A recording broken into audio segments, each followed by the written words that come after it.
Picture चालू करो बे। चलो भाई देखो अब मैं क्या करता हूँ। तारिक अहमद लारी साहब, मैं आपसे पूछना चाहती हूँ, बोल हाँ। क्या ये पॉलिटिक्स है, क्या ये राजनीति है जिसकी वजह से कांग्रेस पार्टी, समाजवादी पार्टी दोनों ये कह रहे हैं कि वो जाएंगे नहीं प्राण प्रतिष्ठा पर, और निमंत्रण है पर जाएंगे नहीं?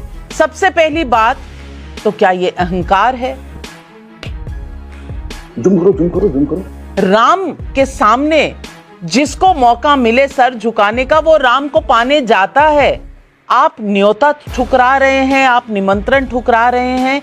क्या इतना अहंकार आज मनुष्य में है कि वो राम से ऊपर हो गया? रुक, तेरे को बताते तेरी माँ की। थोड़ी मर्यादा रखिए। मैम, बीजेपी ने तो राम जी को बहुत छोटा कर दिया और मोदी जी को बहुत बड़ा कर दिया।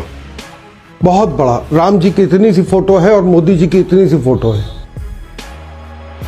अरे बाप रे, ये तो धोती खोल रहा है। बिल्कुल यही साइज है। उंगली पकड़ते हुए दिखा रहे हैं कि राम जी को हम घर लेकर जा रहे हैं।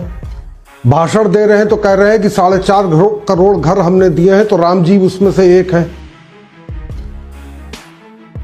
तो राम जी भगवान कब रह गए बीजेपी के लिए? वो एक चुनावी मुद्दा है और 22 जनवरी को चुनावी रैली होने जा रही है।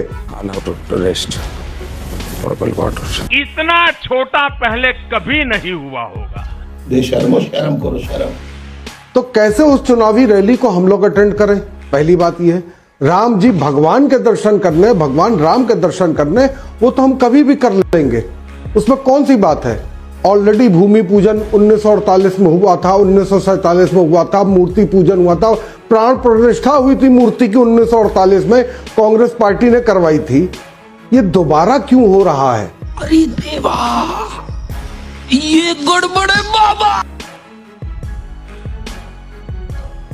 आज क्या ये राजनीतिक दल राम से ऊपर उठ चुके हैं कि अब राम की आस्था सिर्फ चुनावी मुद्दा नजर आती है? वाह, क्या एक्टिंग कर रहा है। कोई कहता है कि ये व्यक्तिगत आस्था का विषय है, मंदिर बने ना बने।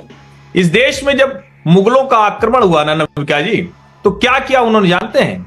मुगलों ने हमारे यहाँ की संपत्ति लूटी, हमारे यहाँ का जो कुछ था सम्मान खत्म किया, लेकिन सबसे पहला काम उन्होंने किया, आप अपने मंदिरों को तोड़ा। याद करते हैं, मंदिरों को तोड़ा। आप अपने दादा परदादा को याद करने लगे त्रिपाठी जी। लवणेन भोजन। आप हमेशा आप बाबर अकबर को ही याद लारी करते हैं। लारी जी, आपको मैंने पूरा समय दिया, आपको मैंने पूरा समय दिया। मैम, ये बात तो समझनी चाहिए कि इनको ये हर समय ये मुगलों की बात करते हैं तो आदमी अपने पूर्वजों को ही याद करता है। मैं ये कह रहा हूं, मैं माता जो इसमें आया। मजा आया। यही नहीं, अभी और सुनिए। मुझे एक बात तो कभी समझ में नहीं आती कि हम हिंदू धर्म की बात करते हैं, भगवान राम की बात करते हैं, उसमें मुगल आ जाते हैं, उसमें मुसलमान आ जाते हैं, उसमें इस्लाम आ जाता है। मुझे तो समझ में नहीं आता क्या हिंदू धर्म का जिक्र या भगवान राम का जिक्र हम बिना मुसलमान, बिना इस्लाम के नहीं कर सकते क्या? बिना IUML के नहीं कर सकते क्या?